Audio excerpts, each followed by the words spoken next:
Salam sejahtera saudara-saudara yang kasih Tuhan Yesus.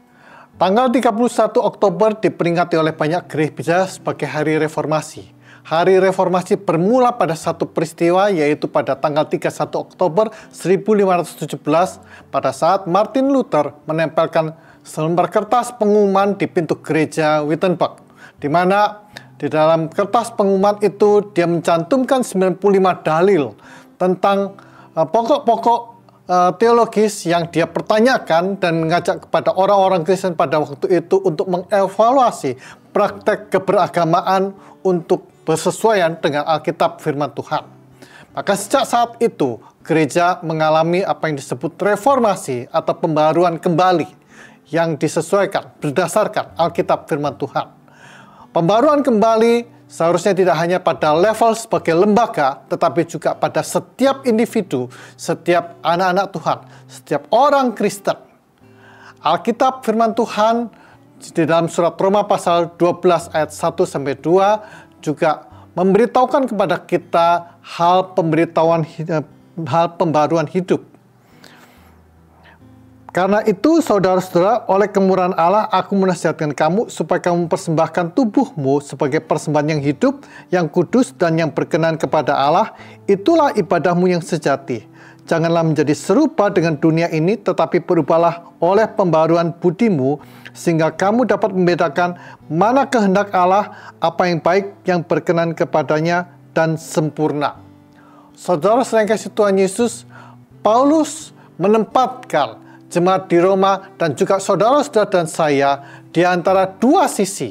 Yang pertama adalah sisi Allah sebagai tujuan hidup yang harusnya kita capai untuk berkenan kepadanya. Yang kedua adalah daya tarik dunia, yang mana daya tarik dunia menarik saudara dan saya untuk hidup menurut gaya kehidupan dunia, menjadi serupa dengan gaya kehidupan dunia, tetapi jauh tidak berkenan kepada Tuhan. Nah, saudara-saudara yang kasih Tuhan, maka Rasul Paulus mengajak kepada kita untuk memikirkan, mengevaluasi hidup kita, apa tujuan hidup kita. Tidak lain dikatakan adalah supaya kamu mempersembahkan tubuhmu, yaitu tubuh kita sebagai persembahan yang hidup.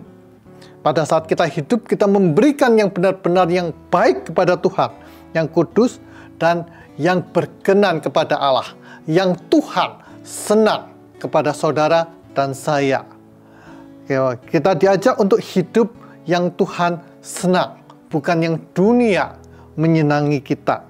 Ya, saudara, dan di dalam bagian yang kedua mengajak kita adalah yaitu berubahlah oleh pembaruan budimu, pembaruan pemikiran, pembaruan hati kita, sehingga seluruh hati, pemikiran, dan juga kehidupan kita orientasikan untuk berkenan kepada Tuhan, bukan untuk menjadi sama dengan gaya kehidupan dunia.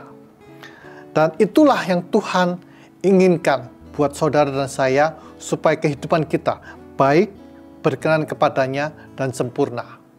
Untuk mengetahui kehendak Allah, maka kita harus membaca Alkitab, firman Tuhan. 1 Timotius 4 ayat 13 mengajak kita untuk membaca Alkitab firman Tuhan. Mazmur 1 ayat 2 merenungkan firman Tuhan ini siang dan malam. Dan Yakobus 1 ayat 22 mengajak saudara dan saya menjadi pelaku firman. Dengan demikian, kita mempraktekkan hidup yang berkenan kepadanya. Mari kita berdoa. Bapa kami surga, kami naikkan syukur untuk firman Tuhan yang mengingatkan kami supaya kami tidak menjadi serupa dengan dunia, tetapi kami hidup untuk berkenan kepada Engkau, Tuhan. Berkati setiap anak-anak-Mu supaya kami semuanya menggunakan waktu untuk juga membaca Alkitab firman Tuhan, merenungkannya dan melakukannya di dalam kehidupan keseharian. Di dalam nama Yesus kami berdoa. Amin.